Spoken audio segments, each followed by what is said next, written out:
All right, I am leaving my apartment with my little babes and we're gonna go ride some horses.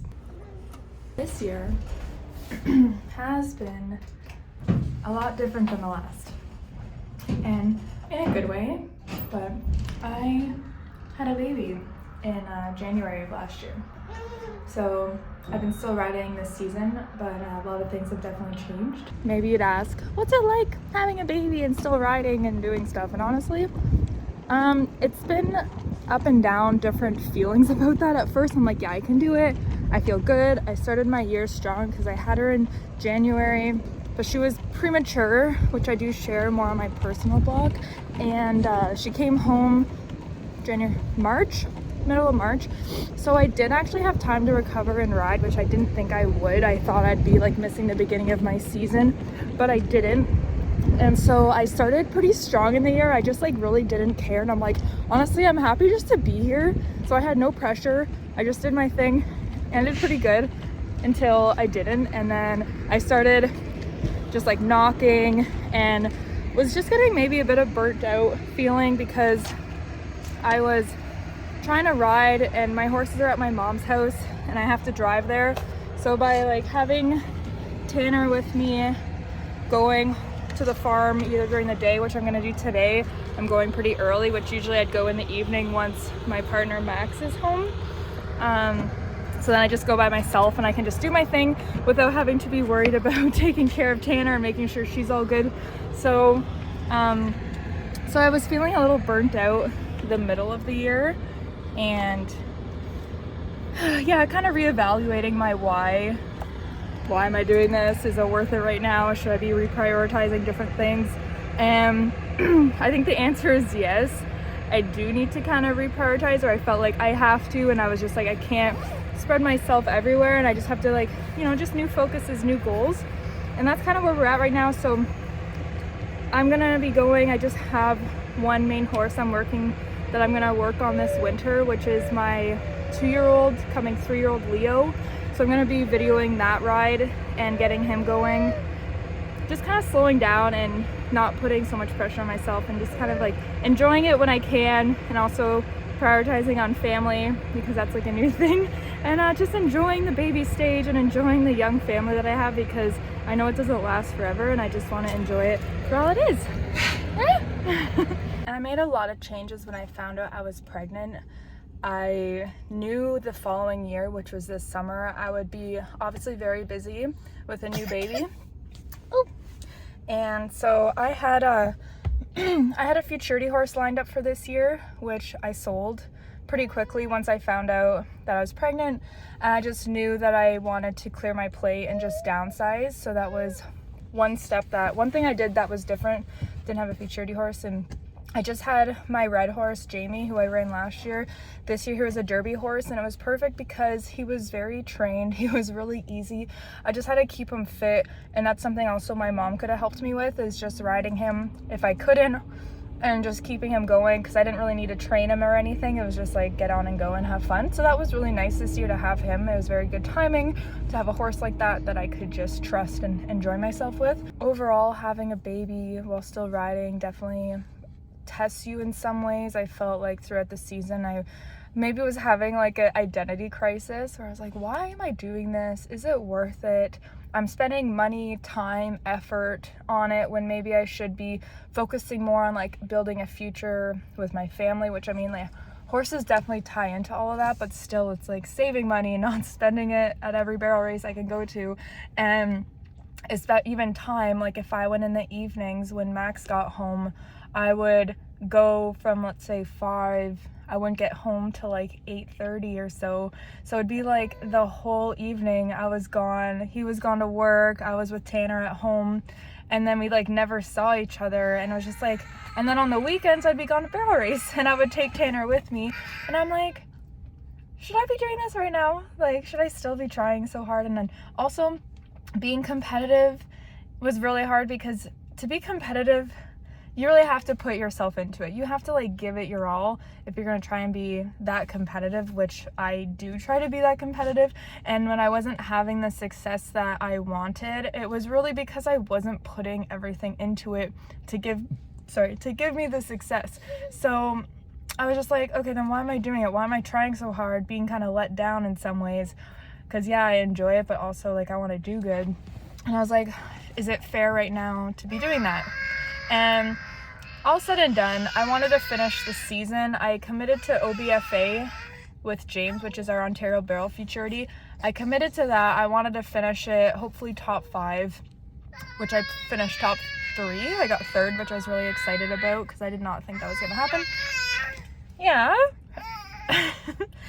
And yeah, so now that the year's over, the season literally ended last weekend, and I said once the year's over, like once finals are done, I'm going to focus on Leo, and that is what I plan on doing. Yesterday I lunched him. Today I'm going to take you along for my first ride back with him. He's only gotten to like walk trot. I have a few videos on him which I'll share, or they're somewhere in YouTube land. I'll take them though.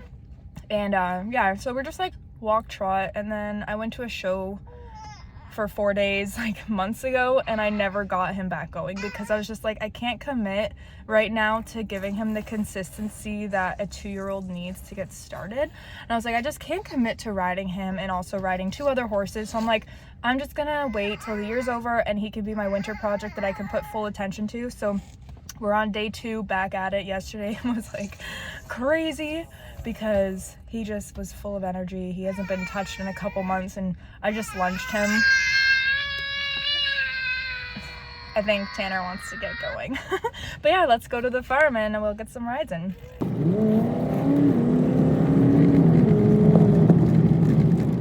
Alright, we made it, and I just want to say, how cute is this little saddle? So Oma, which is my mom, and Tanner's Oma, bought it for her this weekend. It's used. It's about like 11 inches, and it's adorable. And we haven't put it on her yet, but we will, and I can't wait. All right, guys, the moment you've been waiting for, my ride on this feral pony, Leo. So this was this first official ride back after a couple months. At this point, we were going for a while, so don't get it twisted. We did a lot of work before this video was done, but I didn't do much recording. Anywho, you notice my hands are super wide. This is the very beginning phases, and I'm just really trying to get him to follow his nose. The one thing I do when I'm working at this phase is I think I'm riding a boat, or I'm steering like a boat. So when I do a circle, it's like I'm looking on the inside of my circle, but I'm almost thinking of like his bum is also part of the direction and how we're steering. So, you know, like a boat kicks his hip around. That's kind of what I'm trying to do as well. So I'm really using his whole body to steer, not just pulling on his face, because let's be real, a bit is completely not natural. They have no clue what it means, and it's our job to teach them what a pull to the left means and what a pull to the right means. And this is literally such the beginning phase of colt starting that I try to use his whole body. So I'll use like my inside foot, really keeping my hands super wide, really basic direct rein pulling. And kind of at this point, I'm just working on like letting him move and travel and just keep moving. Like forward motion is really good for these young guys, just keeping them moving. If he gets all jarred up in a spot, I just ask for forward motion. I'm not going to try and pull him and get it perfect. It's like, just move, keep moving, keep trucking, get those circles. Like, you know what I mean? Like, it's not the prettiest right now, but these are just the beginning phases of simple direction. I do find trotting can be easier for this, just having that more forward momentum. And honestly, why not just jump right into the next horse? So this is the 5-year-old that I was telling you about that we just got. This is my first official ride at home. I'm using that rope gag bridle, which is one of my favorites, and you'll see why in a minute. What I'm working on here is like just softness to contact. As you can see, even at a walk, he likes to just kind of pull away and get bracy and stiff in his body instead of just like giving. And we work at this at a walk. Like, I thought I was gonna walk my whole ride because he just needs it, and honestly, you can accomplish so much at a walk. Don't forget that. What I'm doing here is a step above Leo because he's more further in his progress, but my inside hand asks for the collection first, by pulling up kind of to my center line and just asking. It's kind of like a 2-in-1. I ask for collection but also shoulder up, where with Leo, for example, I'm just asking for like simple direction and keeping my hands wide, and I'll ask for collection that way. Where with this guy, we're more farther advanced, so I bring my inside to my center line. My inside hand is higher than my outside, and I'll hold my inside and my outside a little if I have to until I get that drop. So see how there he softens to the contact. Once I have that softness, I will release the pressure and keep correcting as I go. So here I'm going to hold till he softens, and he did good, so I kind of loosen up the grip, and then I hold it until he basically will travel in a perfect circle with me not having to correct, but we're far from that right now. So every single time I ask for him to lift that shoulder and soften, I want his response not to be that. I want it to just be like, okay, ma'am, what do you want? I'm here to just be light to contact. And I think that's so important with barrel horses, is they're so bracy and tense. And just think of their poor bodies when they're in that state. Like, it's kind of like, no wonder why kissing spine's a thing. No wonder why they have physical issues, because every pull on the bit, they're like tense. And then we ask them to do these crazy maneuvers while being so tense. And it's like, no wonder why they're jarring themselves up. So this is just really important for all horses, especially barrel horses, getting softness to contact, just getting them to be moving and traveling freely and comfortably, and us on the same page. So this is a huge thing that I'll do with basically all horses, especially when I'm getting in. This is kind of like the test to see where he's at. How soft is he to contact? And you'll see in a minute when I go to back up that we have some work to do. So I mean, honestly, all in all, he's doing really good. So again, like my inside kind of picks up because I'm picking up that shoulder and asking for that, just like that body shape also, like through his face, through his whole body. Because when I go to barrel race, all I want to use is I just want to have to pick up my inside and him soften and come and get collected. And this is kind of the first step. So here it's kind of like I will use my outside a little bit. My outside hand kind of hinges. So think of your elbow close to your body, and I just hinge my arm down. So my arm is just hinging, so it's very consistent cues, while my inside hand is just staying kind of relatively the same. So as we get to the backup now, you can tell he just like wants to pull and root a little bit, and I'm going to show you in a second. So I'm going to turn him, get his feet moving, picking up that inside still. So I want that softness I had in the backup. So when he's rooting like that, I'm going to move him, get him soft again, and get him back into that position of softness like he was moving forward. And see, he wants to like be really sticky, not want to move, just kind of root against you. And so I'll keep kind of almost turning him as I back up. And here he finally got behind the wall and he backed up really nice. So we're going to totally leave it there. Nice soft boy. And is this not the most beautiful night? Horses back there. A beautiful moon. My little camper. Some more ponies. Pearl knocked the whole flake of hay on the ground. So I'll go pick that up and go back. Even though winter's coming, fall isn't that bad. It is beautiful. So nice. Especially when you live in the city a little, it's just like getting out into the country is just so cleansing. It feels so nice and quiet and peaceful, and the moon is like there. It's so nice. So if you have it, be grateful, because I definitely miss it being, I'm only about 7 minutes away from the farm, but still I can't come here like, I can't just step outside and be out here. So definitely maybe I took it for granted, but I don't think so. I always enjoyed it, and now I really enjoy every chance I get to just be here cleaning pens like it's my day job. You enjoying all that? Let's put it back here. You guys can share. Pearl. Pretty little thing.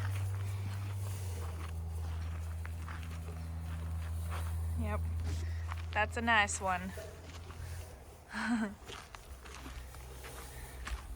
And then Barb. Hey, Barb. Hey, Barbs. Oh, I don't have anything. I don't have anything. I just want scratched. You just want a scratch.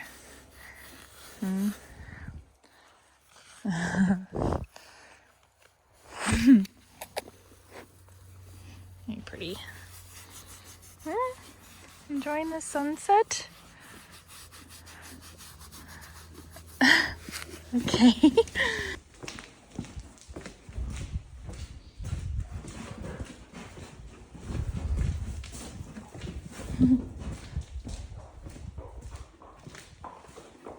Oh, King Jags. How was his treatment? Good.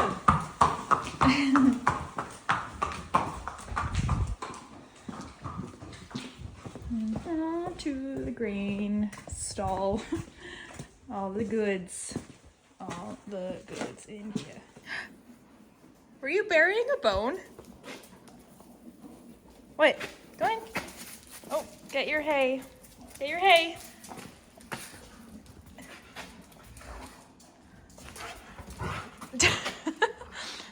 Sash. Sash. Hey, Ryan. You're the good one. You're the good one.